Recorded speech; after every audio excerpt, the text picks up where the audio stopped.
வணக்கம் நண்பர்களே, இது உங்கள் நம்பிக்கை யூடியூப் சேனல். இப்போ நீங்கள் பார்த்துக்கிட்டு இருக்குது என்னன்னா கீரைங்க, அதாவது சேம்பு கீரைன்னு சொல்லி மலையில் இது தண்ணி உள்ள இடங்களில் அங்கங்கே இருக்குதுங்க. இது எதுக்காகுதுன்னா கல்லடைப்பு இருக்குது பாருங்க, கல்லடைப்பு அதுக்கு இது பயன்படுதுங்க. நல்லா மருத்துவ குணம் கொண்டதுங்க இந்த கீரை.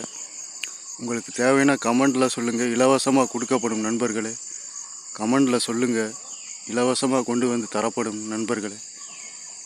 பாருங்கள், இதுதாங்க. இதில் என்னன்னா இந்த மாதிரி குருத்து தாங்க ஆகும். பார்த்தீங்களா, இதில் சென்டரில் குருத்து வருமுங்க. இதுதாங்க, இதுதான் பயன்படுங்க. செய்முறை கமெண்டில் கேளுங்க, சொல்கிறேனுங்க. பாருங்க, குருத்து தாங்க ஆகுமுங்க.